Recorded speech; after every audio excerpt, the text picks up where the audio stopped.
Hewan berkaki 10 ini dikenal mempunyai ekor yang sangat pendek dan perutnya tersembunyi di bawah dada.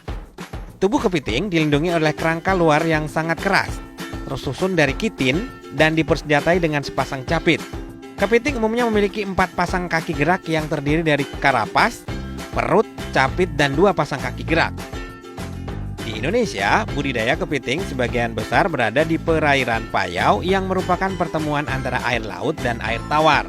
Sangat cocok untuk jenis kepiting soka dan bakau atau keramba karena hutan mangrove melindungi tambak dari gelombang dan arus air laut.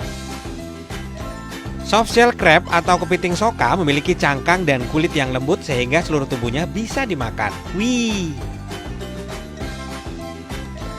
Untuk tahu lebih jauh tentang budidaya kepiting, saya berkunjung ke salah satu petambak daerah Muara Gembong, Bekasi Utara, dengan luas wilayah mencapai 2 hektar. Disinilah tempat pemeliharaan kepiting soka dan kepiting bakau yang didistribusikan ke wilayah Jakarta dan Surabaya. Misi bang. Ya, Pak. Wih, kepiting nih. Kepiting, Pak. Ini buat apa? Untuk ternak soka sama penggemukan. Ternak soka. Oh, yang kepiting lembut itu ya? Ya. Ini baru 1 doang. Ada Baru lagi satu, nggak? ada. Saya nyobain ya. Boleh, boleh. Pakai ini ya? Iya. Oke. Proses pembibitan berlangsung selama 10 hingga 15 hari di dalam tambak. Setelah cukup umur, kepiting yang berada di dalam ditangkap dengan alat seperti ini. Dan cara mengambil alat perangkapnya ternyata tidak mudah ya. Aduh. Bener gini? Wah, saya jadi koboi Muara Gembong nih.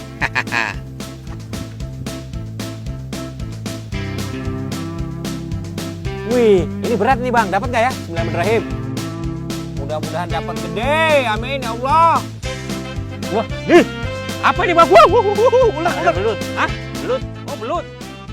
Selain itu, bibit kepiting soka disimpan dalam alat perangkap agar terlindungi dari binatang air lainnya.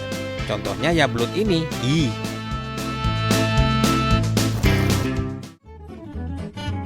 Proses selanjutnya dalam budidaya kepiting soka adalah mutilasi, yaitu penguntingan kaki dan capit kepiting. Terus ini Kang gimana? Ini tinggal potong. Tinggal potong, coba silakan. Potong. Maaf ya kepiting. Sebetulnya bukan dipotong ya, hanya dijepit aja. Ya karena kalau misalnya sakit, dia akan lepas sendiri. Soalnya kalau dipotong nanti akan mati kepitingnya. Oh gitu, jadi dijepit gitu doang? Jepit aja, nanti dia akan lepas sendiri. Oh gitu. Ya kan? Oh gitu, jadi kita jepit aja dia akan lepas ya? Lepas sendiri. Apabila tidak berhati-hati saat menggunting kaki serta capit bibit kepiting, maka akan menimbulkan dampak pendarahan. Ini berpengaruh terhadap kematian bibit sebelum sampai ke tahap molting atau pergantian cakang. Bagian capit dan kaki kepiting yang digunting adalah 2 capit utama, kemudian seluruh kaki kecil bagian kiri dan kanan untuk mempercepat proses ganti kulit. Maaf ya kepiting, maaf banget, aku nggak tega sebenarnya. Oke. Oh iya, dia langsung kita cepit ini langsung memutuskan diri gitu kan ya.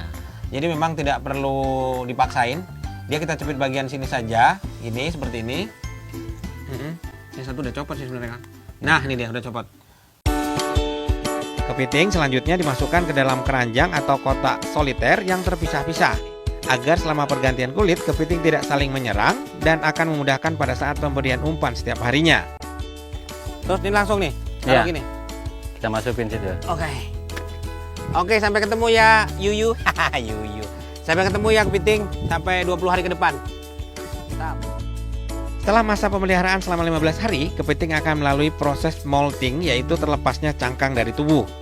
Pada tahap ini, kepiting akan melepas cangkang lamanya. Seiring dengan tubuhnya yang semakin membesar, selama proses pergantian kulit berlangsung, kepiting tidak boleh disentuh, karena perlunya tenaga yang kuat untuk melepas cangkangnya. Setelah cangkang lama terlepas, kepiting soka harus segera dikeluarkan dari air untuk mencegah cangkang mengeras kembali. Nah, dia hasilnya seperti ini. Ya kan, lunak kan? Oh, ini lunak banget ya. Ya. Masih hidup tapi ya. Nah, ini cangkangnya nih. Nah, dia keluar dari sini. Oke sih. Ini kan. Siap. Ini dia jadinya, tapi lebih gede ya, memang yang lebih gede ya. Ini dari cangkangnya lebih gede. Awalnya sebesar ini. Awalnya sudah gede ini. Dia keluar terus jadi sebesar ini. Keren juga ya. Wow. Belajar budidaya soka memang asik dan menarik, tapi saya masih mau menggali ilmu dari Pak Aan. Yuk kita lihat budidaya kepiting keramba berjenis kepiting hijau. Ya, disebut keramba karena pembibitan dan pengemukan kepiting ada di dalam kerangka yang terbuat dari bambu. Kang Aan, ini kan keramba ini kan dari bambu ini sebenarnya.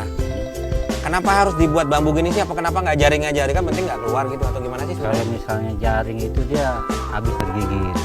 Oh, digigitin ya? Oh iya, tajam ini. Terus? Kalau bambu kan dia kuat gitu kan. Pada mulanya, kepiting bakau adalah hama bagi petani karena sering menggerogoti tanggul petambak dan menyebabkan kebocoran. Namun kini, kepiting tambak bernilai ekonomis tinggi bagi pasar lokal dan internasional.